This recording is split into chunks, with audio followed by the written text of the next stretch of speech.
Hello friends, welcome to my YouTube channel study Hindi. कैसे हैं आप सभी? आई होप आप सभी ठीक होंगे और आपके एग्ज़ाम की प्रिपरेशन भी काफ़ी अच्छी चल रही होगी। फ्रेंड्स, जैसा कि आपको पता है, हमने अपना आदिकाल टॉपिक स्टार्ट किया हुआ है। ये उसका नेक्स्ट पार्ट है, जिसमें आज हम नाथ साहित्य और रासु साहित्य के बारे में पढ़ेंगे। तो फ्रेंड, हम अपनी वीडियो को स्टार्ट करते हैं। वीडियो को स्टार्ट करने से पहले आप मेरी वीडियो को लाइक कीजिए, जितना हो सके शेयर कीजिए। जो भी आपके फ्रेंड्स GSSB की, KVS, HTET, CTET की तैयारी कर रहे हैं, उनके पास मेरी वीडियो को ज़्यादा से ज़्यादा शेयर कीजिए। मेरा कंटेंट आपके लिए बहुत ही ज़्यादा यूज़फुल होने वाला है इन सभी कॉम्पिटिशन एग्ज़ाम्स के लिए। और फ्रेंड्स, मेरे चैनल को भी सब्सक्राइब कीजिए, बेल आइकन भी प्रेस कीजिए, ताकि जब भी मैं वीडियो डालूँ तो उसका नोटिफिकेशन आप लोगों को टाइम टू टाइम मिलता रहे। तो फ्रेंड, हम स्टार्ट करते हैं अपनी वीडियो को। आज हम आदिकालीन साहित्य जो है, उसमें हम नाथ साहित्य के बारे में पढ़ेंगे। जो हमारा नाथ साहित्य था, उसकी वो कब का था? तो वो जो हमारा नाथ साहित्य था, वो 12वीं या 13वीं जो शताब्दी थी, उसके आसपास का जो समय था, उसमें नाथ साहित्य का उद्भव हुआ था। इसमें बौद्धों की जो ब्रजयानी शाखा थे के साथ चारित्रिक सुचिता का मिलाकर नाथ संप्रदाय का प्रादुर्भाव यानी नाथ संप्रदाय अस्तित्व में आया था। इसमें जो थे वो हिंदू शैव मत भी शामिल थे। यानी जो हमारे हिंदू में जो शैव मत है, वो हमारे नाथ साहित्य में शामिल था। जो नाथ शब्द है, वो नया जो तत्पुरुष समास है, उससे लिया गया, जिसको अगर हम टुकड़ों में बांटते हैं तो ये न प्लस अथ है, जिसमें दीर्घ संधि का प्रयोग करके ये नाथ बना है। और जो हमारे नाथ थे, वो सदाचार और संयम का जीवन व्यतीत करते थे। वो सभी पूरी दुनिया को सदाचार और संयम का ही पाठ पढ़ाना चाहते थे। इसी कारण ये जो हमारा नाथ संप्रदाय था, नाथ साहित्य था, ये हमारा अस्तित्व में आया। अब हम जानते हैं जो हमारा नाथ साहित्य, उसकी कुछ मुख्य विशेषताएं। तो इसमें सबसे पहले कि नारी का साधना क्षेत्र से बाहर रखा, यानी जो नारी थी उसको साधना क्षेत्र से बाहर रखा गया। नारी की जो दशा थी वो अच्छी नहीं थी। जैसा कि मैं आदिकालीन जो हमारी पृष्ठभूमि है, जो परिस्थिति है, उसमें भी आप लोगों को बता चुकी हूँ कि उस समय आदिकालीन साहित्य, आदिकाल के समय नारी की स्थिति अच्छी नहीं थी। तो आप ये नाथ साहित्य में भी ये चीज देख सकते हैं। हठ योग, जो हठ योग साधना, उसका महत्व था। जो हमारा हठ योग है, उसमें जो शब्द है हठ, ये दो शब्दों के मेल से बना है, ह और ठ। इसमें क्या होता है, इसका मतलब होता है हठ योग का कि सुबह से शाम तक, यानी ह का तो अर्थ होता है सूर्य और ठ का अर्थ होता है चंद्रमा। यानी सुबह से, यानी सूर्योदय से लेकर सूर्यास्त तक साधना करना, वो हठ योग की साधना कहलाती है। इनकी जो साधना थी, उसमें आप देख सकते हो, उसमें उलट वासियां, प्रतीक, रूपक आदि सभी का प्रयोग, नाथ जो थे उन्होंने ही सबसे पहले उलटवासियों, प्रतीकों और रूपकों का प्रयोग किया था। ये बहुत ही ज्यादा इम्पोर्टेंट पॉइंट है आपके एग्जाम के अकॉर्डिंग। आगे देखिए, भाषा, कई जो इनकी भाषा थी, नाथों की भाषा थी, वो कई भाषाओं के मिश्रण से बनी थी। इसलिए इनकी भाषा जो थी, उसको सदुकड़ी कहा गया था। सदुकड़ी, जो इस भाषा को नाम देने वाले थे हमारे आचार्य रामचंद्र शुक्ल जी। जो हमारे नाथ थे, उनकी संख्या थी 9, यानी 9 नाथ थे। नाथों ने अपना जो उनका साहित्य था, साहित्य में सिद्ध, जैन, शाक्त, शैव आदि सभी जो मतांतर थे, उन सभी को इन्होंने अपने साहित्य में मिलाया। तो यहाँ पे हमने अपने नाथ साहित्य के बारे में पढ़ा, उसकी विशेषताएं जानी है। अब हम अपने जो हमारे नाथ संप्रदाय था, उसमें कौन कौन से कवि हुए और उन्होंने क्या क्या रचनाएं की और उनका क्या क्या योगदान रहा हमारा हिंदी साहित्य में, उसके बारे में जानेंगे। तो यहाँ पर नाथ संप्रदाय में कवि में सबसे पहले हमारे आ जाते हैं गोरक्षनाथ। गोरखनाथ जो थे, उनका समय था, द्विवेदी जी ने इनका समय 9वीं शताब्दी माना है, शुक्ल जी ने इनको 11वीं शती के आसपास का माना है, और जो नई खोजें हुई हैं, उनके अनुसार माना गया है कि इनका समय 13वीं शताब्दी था। तो इसमें बहुत ही मतभेद है, और जो भी मतभेद के क्वेश्चंस होते हैं, ये एग्जाम्स में बहुत कम पूछे जाते हैं। आगे है, जो नाथ संप्रदाय था, उसका संस्थापक थे जो गोरक्षनाथ थे, और सिद्धों में गोरखनाथ को गौरशपा नाम से विख्यात थे। जो सिद्ध थे, उनमें गोरखनाथ को गौरशपा के नाम से जाना जाता था। नेक्स्ट है हमारे मत्स्येंद्र नाथ जी। जो हमारे मत्स्येंद्र नाथ जी हैं, उनको नाथ संप्रदाय में दीक्षित करने वाले गोरखनाथ ही थे, यानी गोरखनाथ जी जो थे वो इनके गुरु थे। गुरु महिमा का वर्णन, जो ये मत्स्येंद्र नाथ जी हैं, इन्होंने गुरु की महिमा का वर्णन किया है।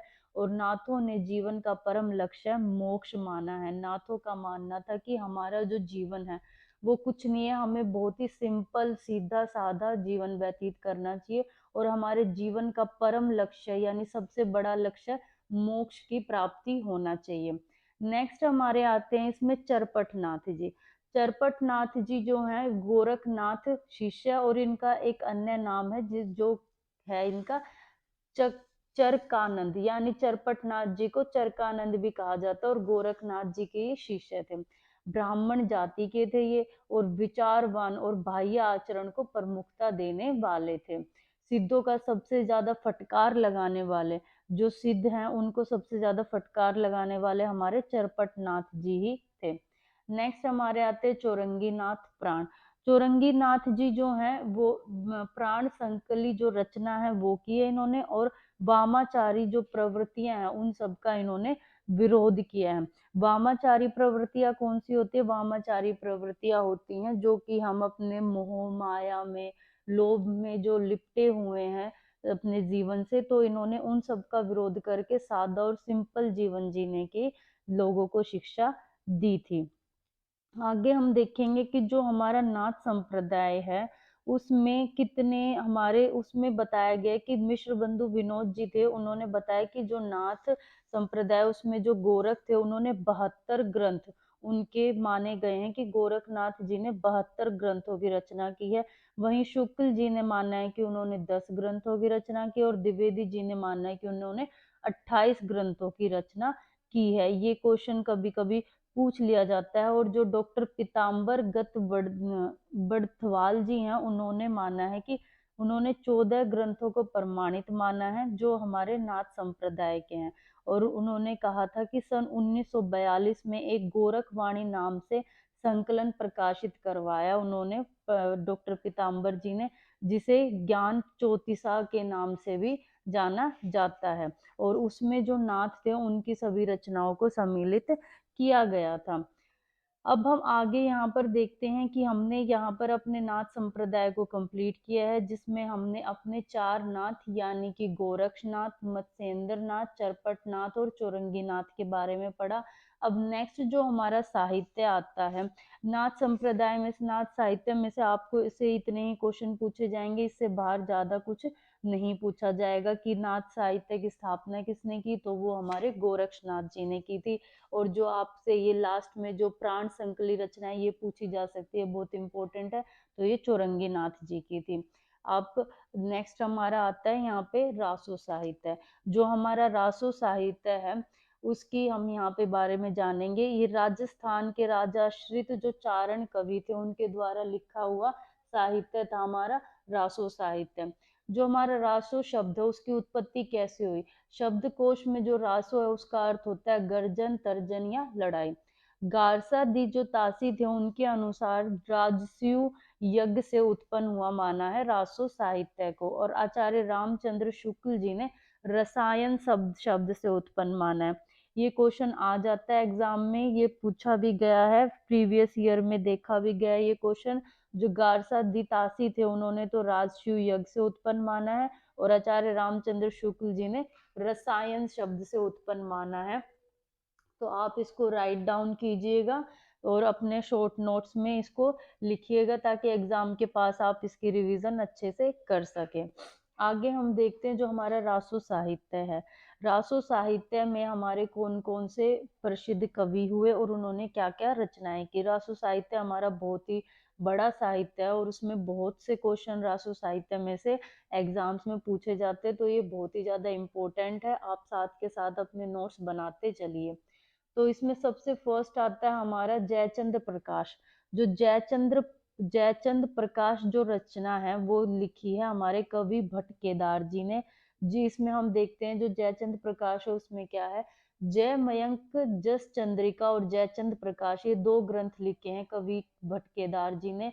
ये मूल रूप से उपलब्ध कहीं नहीं होते हैं। इनका उल्लेख जो राजस्थान है उसके लौकिक साहित्य राठौड़ री ख्यात में वर्णित है, इसलिए इन्हें रास न मानकर लौकिक ग्रंथ माना जाता है।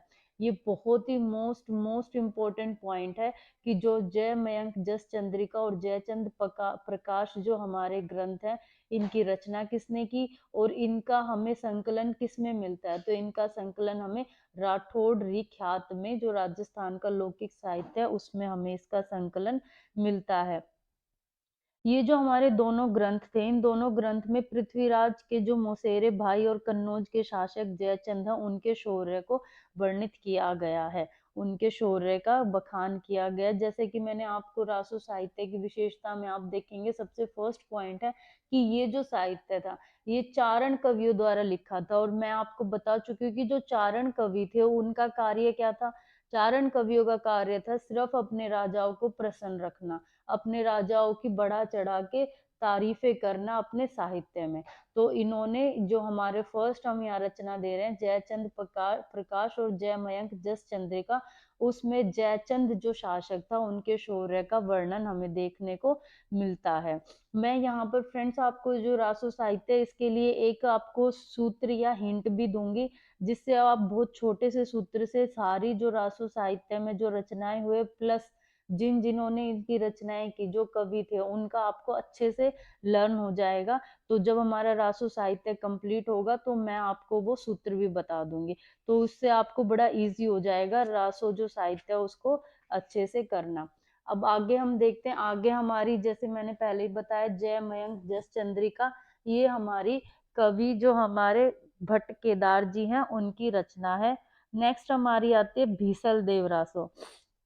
भीसल देव रासो जो है वो कवि हैं हमारे नरपति नाहल्य, यानी नरपति नाहल्य कवि की रचना है भीसल देव रासो। इसकी भाषा राजस्थानी है और ये गै काव्य यानी गाए जाने योग्य काव्य है। इसमें विरह की प्रधानता आपको देखने को मिलती है, यानी प्रेम और प्रेमी और प्रेमिका के अलगाव का आपको इसमें देखने को मिलेगा, विरह की प्रधानता।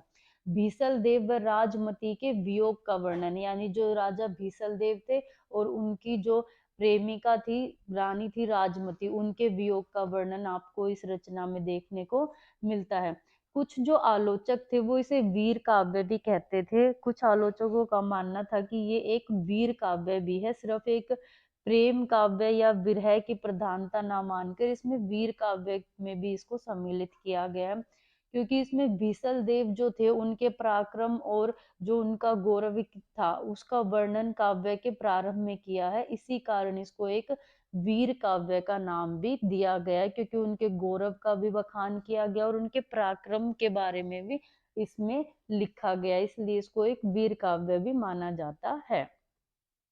नेक्स्ट हम देखते हैं, नेक्स्ट हमारी आती है हम्मीर रासो।